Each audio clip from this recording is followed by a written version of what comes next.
Sacramento Kings are an incredibly fun basketball team. I was watching them against the Hawks the other day, as you guys can see from some of the highlights here, and I just could not take my eyes off this game.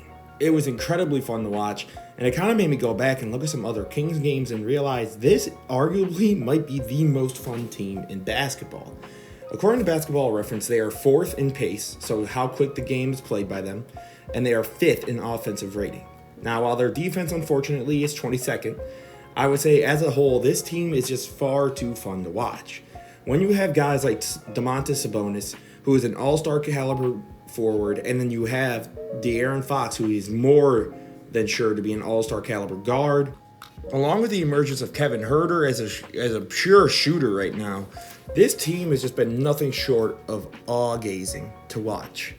Now, guys, I just wanted to thank you really quick for all your love and support lately. We're almost at 300 subs already, which is pretty insane. I just wanted to thank you all for all your support and love. And leave a like, subscribe, comment, tell me what you guys want to see next. But let's get back into looking at the Kings. Currently, what's so crazy to me is looking at Kevin Huerter as his three-point percentages. Currently shooting 42% from three as a whole, which is 92nd in the league according to B-Ball Index. 47% from pull-up threes, 44% from above the break threes, 39% from catch and shoot threes. Kevin Huerter is looking like one of the most dangerous shooters in basketball, and honestly, it's been nothing short of incredible to watch. Along with De'Aaron Fox's incredible paint game, looking like a forward out there in terms of when he goes to attack, and Sabonis being one of the most underrated passing bigs in the league, this Kings team is entertaining to watch. So let's just get into the breakdown now and see why exactly the Sacramento Kings are the most fun team in basketball. And we're going to start by doing this by looking at Kevin Huerter. So on this first play coming up here, what we're going to see is the use of Sabonis as a screener. So as you see here, Keegan Murray runs off the screen. You get Sabonis now, who's going to get a little handoff to Kevin Huerter off this dump pass, and Colin Sexton falls to the ground. So immediately Huerter passes it back to Murray, who then again gets it back to Sabonis, as Murray's going to run up. As he fakes the pass, bounces it to Huerter, who gets the wide open opportunity for the knockdown three. And now as we're going to look at this upcoming clip as well, again, Sabonis as a screener is incredible. We're going to see here him set this pick as the man goes to think about starting to attack, but Fox instead recognizes the opportunity for Huerter, and what he does here so well is, as you see here, Okongwu is standing on him, and that one little stutter step catches Okongwu back, so Huerter's able to pull the three. Watching Kevin Huerter really emerge into this extremely valuable role player makes you realize just how well he's doing from the three and how much the Atlanta Hawks miss him right now. And the Kings, honestly, I think would not be as good as they are without Kevin Huerter, because he helps provide spacing for Sabonis and Fox, who much more work so inside out. And now we're going to look at why Sabonis might be one of the best playmaking bigs in basketball. As he gets the ball here, Huerter's going to run on the inside to create space for Harrison Barnes here as he gets the dribble handoff from Sabonis, who then sets this beautiful screen, because what he does here by contorting his body just enough holds off Patrick Williams to get that Harrison Barnes three off. And Sabonis has been almost like a point guard for this team. Sometimes he brings the ball up a lot. Now what he's going to do here is take advantage of Lonnie Walker going in to stop Sabonis because of how good he is in the post to get the wide open three for Keegan Murray. Guys, Sabonis, according to B-Ball Index, gets 6 screen assists per 75 possessions. Now what does that mean? Well, that means that these screen assists are screens leading to a made basket per 75 offensive possessions on the court. Now, having 6 of those for Sabonis is 95th percentile in the league.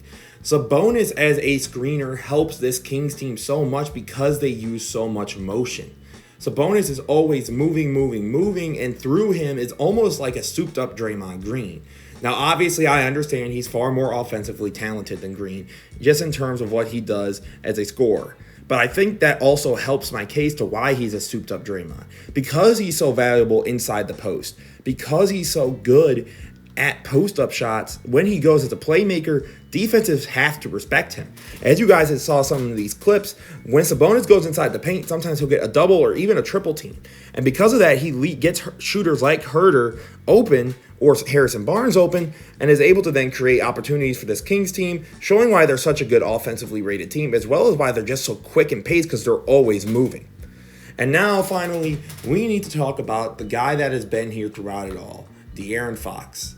Now, what you're going to see here is off Sabonis' screen, Malik Monk is going to get the ball. And you already see De'Aaron almost starting to rev up before he drives in. But what he does well here is stopping and going for the mid-range, because Jokic and Bones Highland were ready for him to drive in because of just how good he is at the rim. But instead got the beautiful midi. And this right here is just beautiful ball control. So what we're going to see here is him take the inside route here against Michael Porter Jr. And as the defender comes over, what he does so well is what you're about to see. The defender's on the right side because he expects that De'Aaron's going to try and go under and get the layup, but instead sticks to the left side of the basket to get the easy lay-in.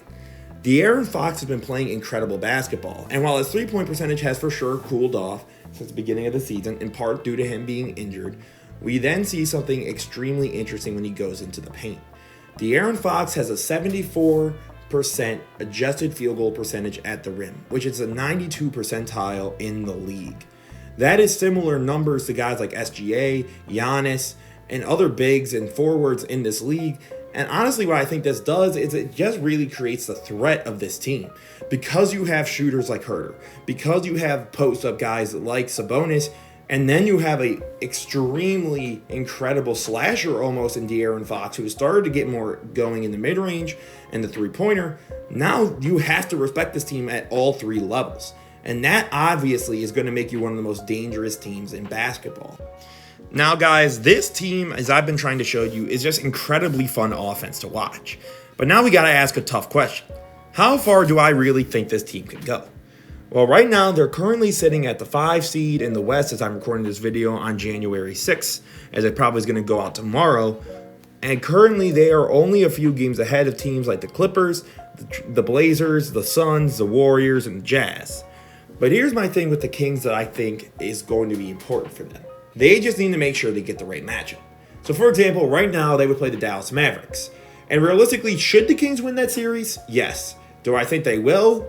Luka is pretty crazy. So there's a good chance that Luka and maybe some Tim Hardaway Jr. going off could stop this Kings team in the first round.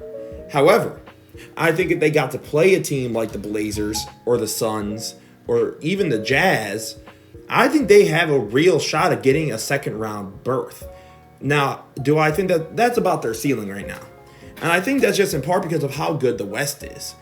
But guys, I'm really begging you here. This is a fun team to watch. Now, yes, their defense at times is rough, and that's why I think a team like the Mavericks even could beat them, because they give up sometimes as much as they were giving you. But the issue is, it's just, it doesn't matter. It's just so entertaining to see. As always, guys, this was Mr. Knows Hoops. I hope I was able to show you guys just how fun this Kings team is and just how far I think they can go in terms of playoffs. Now go light up the beam, leave a comment, tell me what you guys want to see next. As always, this is Mr. Knows Hoops, and have a good one, guys. Peace out.